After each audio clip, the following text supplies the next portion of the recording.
What up, YouTube? This is Boneyard Inc. and I'm going to tell you how I lowered my shocks and what I had to do to make my car work well after lowering my shocks. I'll explain. So the way I lowered my shocks is if you open this up and you take it apart, there's this metal bar right there. What you do is there's a little plastic clip on the top, or two little metal clips and a little plastic thing you take on the metal bar. You take those off and you slide on some of these spacers right here, or you could use any kind of spacers, but these things right here, these came with the Traxxas Rustler. They were on that, that plastic thing with all them little plastic pieces you can break off. I don't actually know what they're for, but I do know that they make good spacers. So I put, an even amount of spacers on the shocks on that metal bar right there. Put the little E-clips back on. And, my shocks were lower. I also did that on the back. Yeah, it took me a couple tries to get them evenly lowered in the front and the back together to make my car sit even. But I did it, accomplished, looks good, feels good, my car's lower, I'm happy.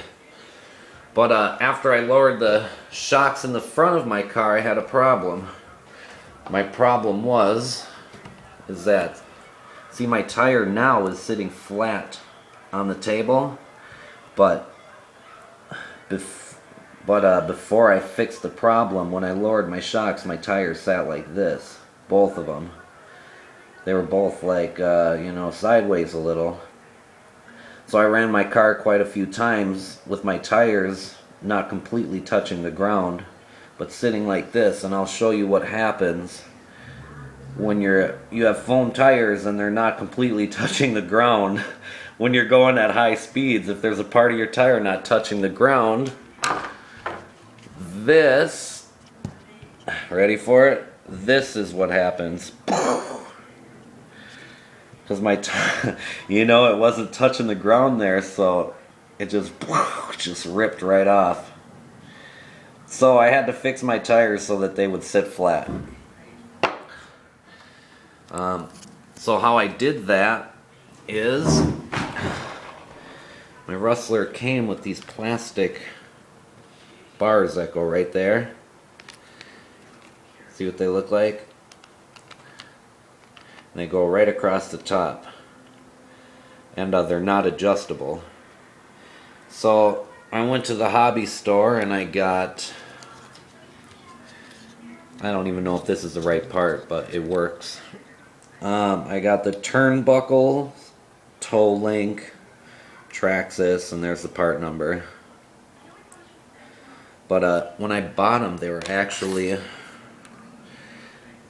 they're like much longer than the plastic ones, but they're adjustable, so I adjusted them so that they were just a little bit longer than these. Put them on.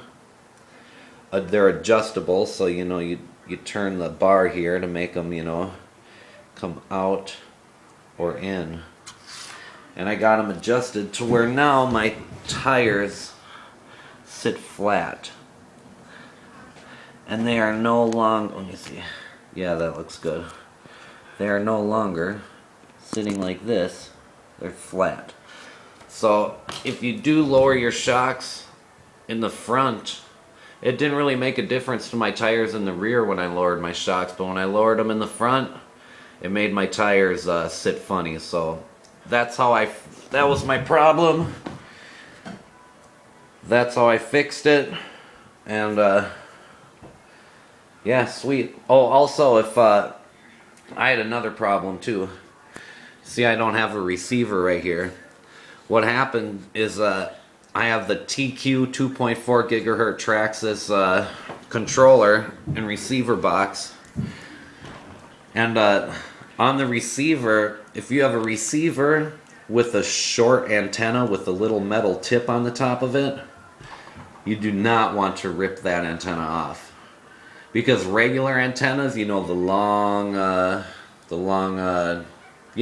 antennas, those can be replaced. But when you get the receiver with the little tiny antenna coming out of it, you cannot replace those. I flipped my car, it was sticking out of my body a little bit, and that the blue tube ripped out my antenna, and you can't replace that kind of antenna, the one with the little metal tip on it. So I'm waiting for a new receiver to come in the mail, which blows. I swear I've spent half my summer waiting for parts to come in the mail or breaking stuff, but it's totally worth it. So much fun. Yeah, if you have any questions or comments, you can leave them and I'll get back to you if it's a question I can answer. Peace.